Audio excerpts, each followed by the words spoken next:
Sem amarras, gente, sem preconceitos. Vamos estabelecer análises sem comentários prévios, sem o que a gente viu de determinados atletas em jogos anteriores. Jogos de Copa são assim, estratégicos em que você precisa definir funções pontuais para poder avançar. Foi o que o Corinthians fez contra o Newell's Old Boys. Eu posso analisar de várias maneiras esse empate em 0-0. De que o Corinthians não teve construção ofensiva, de que sofreu muito, é verdade, mais do que deveria, de que chamou o Newell's para o seu campo em vários momentos, mas isso tudo torna-se secundário. No momento em que o Corinthians cumpriu o seu objetivo, venceu na Neoquímica Arena, empatou na Argentina, onde não é fácil jogar, nunca é fácil vencer ou classificar diante de um argentino em território argentino. Olha o que foi esse jogo, com, de novo, confusões, com torcida adversária, com emboscada, com complicações, com ataques racistas. É assim, infelizmente. E eu não falo isso para dizer, olha que legal, o Corinthians superou isso mais uma vez. Não, eu não romantizo isso dentro do nosso futebol. Isso é inaceitável e continua acontecendo. Ponto, nova linha. O fato é, sim, o Corinthians superou tudo isso. E quando eu falei que depois do jogo contra o Universitário no Peru, esses garotos que vinham sendo colocados nesses jogos de Sul-Americana, eles ganharam casca. E o garoto Rian, por exemplo, que fez o gol salvador lá, ele realmente ali fez uma faculdade do que é jogar no Corinthians e numa competição sul-americana, entre outros tantos, né, que estão sendo promovidos pelo Vanderlei Luxemburgo. Dessa vez eu tenho que dizer que não foram os garotos.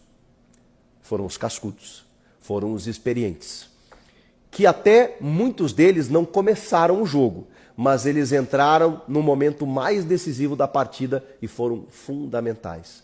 Eu vou citar aqui, gente, pelo menos na minha opinião, e aceito divergências, tá? Sobre os jogadores mais importantes nesse jogo. E não necessariamente nessa mesma ordem, tá? Mas o goleiro Cássio, o zagueiro Gil, o lateral Fábio Santos, o meia Giuliano, deixa eu ver se eu estou esquecendo algum, e até o atacante Romero. Esses jogadores, eles foram muito importantes para o que o Corinthians se propôs, que era classificar, que era sofrer, que era tentar ficar o máximo de tempo possível com a bola. Isso não foi fácil e conseguir passar. Porque eu disse que esqueçam análises prévias. Eu sei que o Fábio Santos tem sido um jogador contestado, eu sei que o Gil não tem o apreço de todo mundo, e olha que o Luxemburgo deixou o Murilo no banco. Ele colocou uma dupla de zaga com Caetano e Gil. Ele colocou o Bruno Mendes na lateral, que para mim fez o pior jogo da vida dele. Eu nunca vi o Bruno Mendes tão mal. O lateral esquerdo, o Martino, o Martino, mas assim, deitou nas costas do Bruno Mendes, que fazia leituras equivocadas em lances a todo instante. Teve uma cabeçada que o Gil afasta e que o Bruno Mendes, ele estava na marcação desse cara, ele vai marcar a bola junto com o Gil e deixa esse cara livre. Aí o Gil afasta, a bola cai no pé desse cara. Aí todo mundo pode pensar, pô, que falha do Gil, cabeçou no pé do cara, mas o Bruno Mendes saiu da marcação. O Martino levou vantagem em vários momentos sobre ele, em cabeceios, em cruzamentos.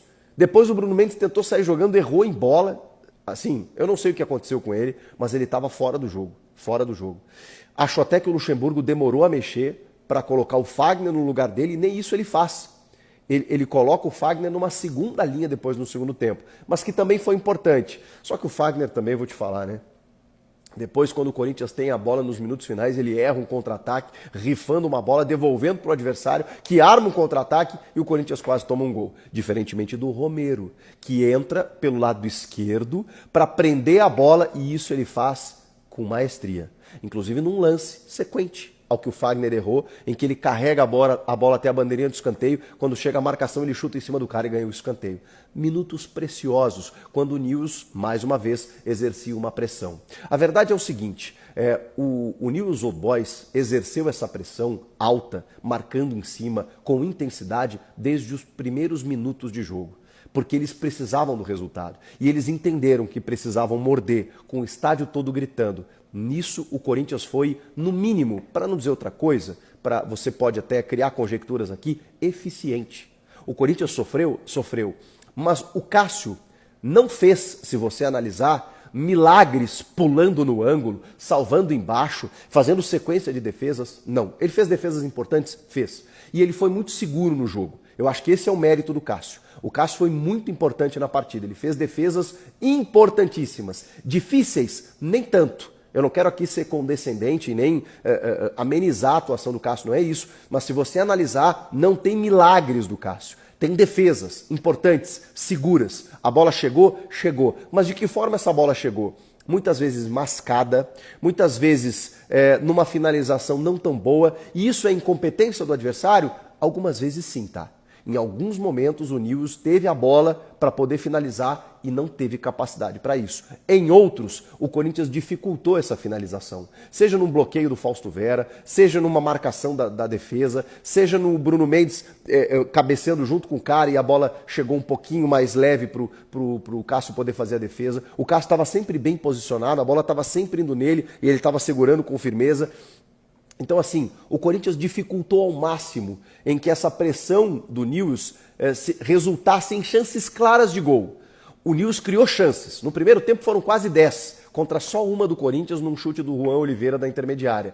Porém, chances claras, muito poucas. Elas foram mais para o final da partida. Quando o segundo tempo se desenha, da mesma forma que começou ou que terminou o primeiro tempo. Só que aí entraram Giuliano, Fábio Santos, Romero, Fagner e até o Felipe Augusto. O Fábio Santos, ele entrou mais como um terceiro zagueiro e ele fez um jogo defensivo impecável. Inclusive salva uma bola que era gol, quando a bola está entrando no gol, bate nele e sai. E depois, nos últimos instantes, quando tem um cruzamento, ele faz um bloqueio de basquete, usando a experiência e impedindo o cara de chegar na bola e a bola sai pela linha de fundo. Ele foi muito importante, salvou várias bolas que iam para a área do Corinthians. Fábio Santos.